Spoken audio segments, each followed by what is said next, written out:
Get ready for your daily dose of marketing strategies and tactics from entrepreneurs with the guile and experience to help you find success in any marketing capacity. You're listening to Marketing School with your instructors, Neil Patel and Eric Su. Welcome to another episode of Marketing School. I'm Eric Su. And I'm Neil Patel. And today we're going to talk about how to generate consulting leads from your website. So I'll go with tip number one. Tip number one is adding live chat to your website. So we use Intercom. Intercom has generated leads from businesses like Procter & Gamble and certain airlines as well. So adding live chat and making sure that you have someone manning it. What's the point of having live chat if you don't have someone there? At least say, hey, you can say, hey, maybe we'll get back to you in a little bit, but make sure you're having something that's authentic if you're going to have a live chat. It's done really well for us. I mentioned in past episodes that using Intercom versus other chat programs have added about 12x more chats for us. So it's super helpful. Yeah, the other thing that you want to do is when you're collecting leads from your website, don't just have form fields that are like 20 fields long.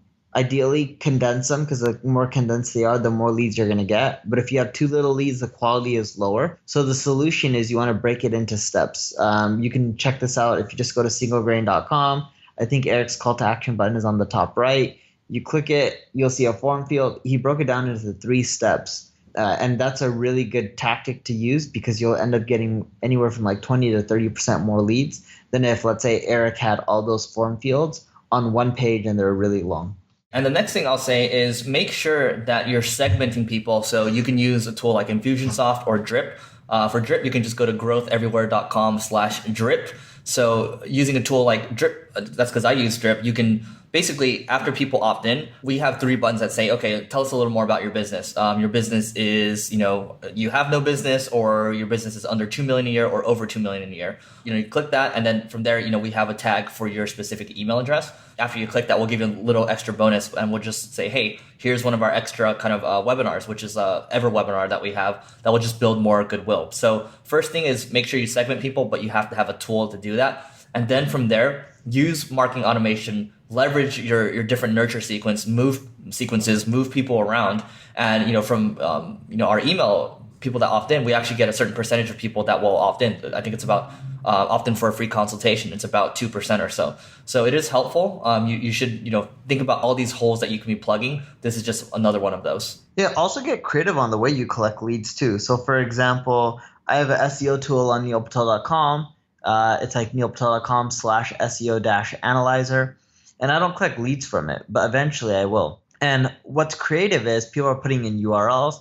I have probably like 70, 80,000 unique URLs going through there each month. From there, if I want, I can try to collect leads from it. But I wouldn't just say, hey, put in your name and email and get a consultation or something like that, right? What I would do is do something a bit more creative, because if I say, hey, apply for a free consultation or a consultation, very few people would actually take me up on that. On the flip side, if it's, let's say, SEO analyzer and I'm trying to help them get more traffic, right? Because the analyzer breaks down what they're doing wrong. I could have a little thing that says, click here to find out how much more traffic you could be getting. And then it would just ask them a few questions. And then it'd be like, oh, you can get X more visitors, or you can grow by X%. Need help growing? Put in your name, email, phone number, etc. The other thing is make sure that you're setting up some kind of experimentation framework. So this is something we talked about in a past episode on how you can run growth experiments. Just making sure that you're constantly iterating on your site, making headline changes or running, certain tests, different A/B tests on landing pages that you're driving traffic to.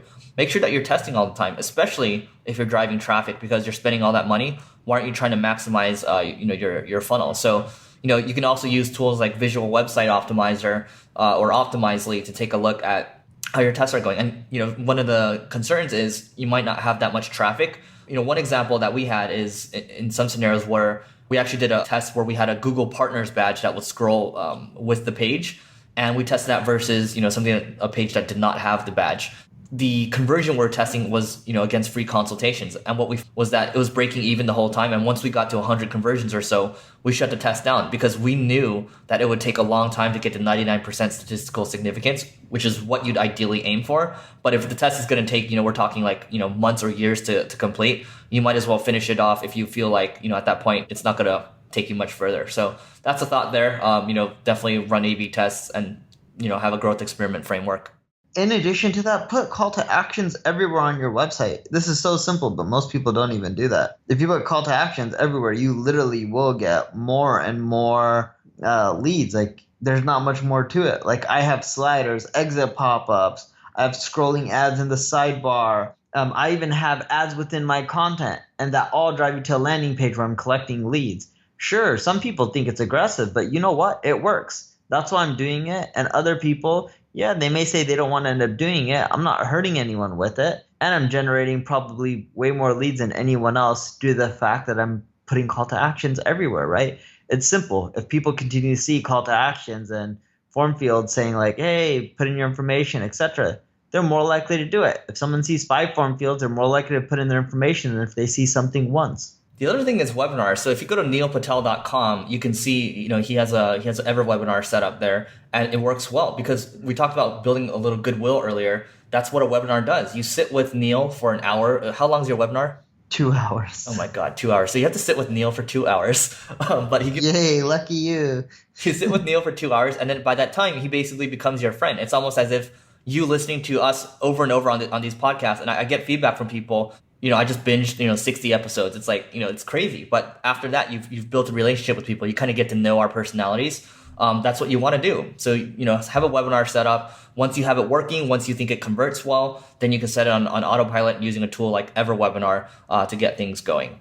Yeah, that's pretty much it on mine. I don't have any other real tactics. So I think if people do these things, they should do quite well. Yep. Last thing I'll add is phone calls. So you can see on the Single Grain site in the top right corner, it's a clickable number. Phone calls actually work. Some people like talking on the phone. And some of these leads are, we've got a really large security company that came in through phone calls. So some people like to do it the old-fashioned way. And we basically have that go into CallRail. So CallRail will allow us to track where the call is coming from. Could be from Facebook ads, could be from PPC, could be from, when I say PPC, I mean AdWords, and could be from SEO. But we're tracking these calls. We're seeing which segments do the best. And also all these calls are being recorded, and then we're putting them through a call sequence too. So if somebody calls that number, it's going to go to multiple people, and it's going to go to their cell phone lines. And if nobody picks up, it'll go to a voicemail, and then it'll be tagged a certain way. And that way we're able to track everything. So make sure you're using a tool like CallRail to track your phone calls,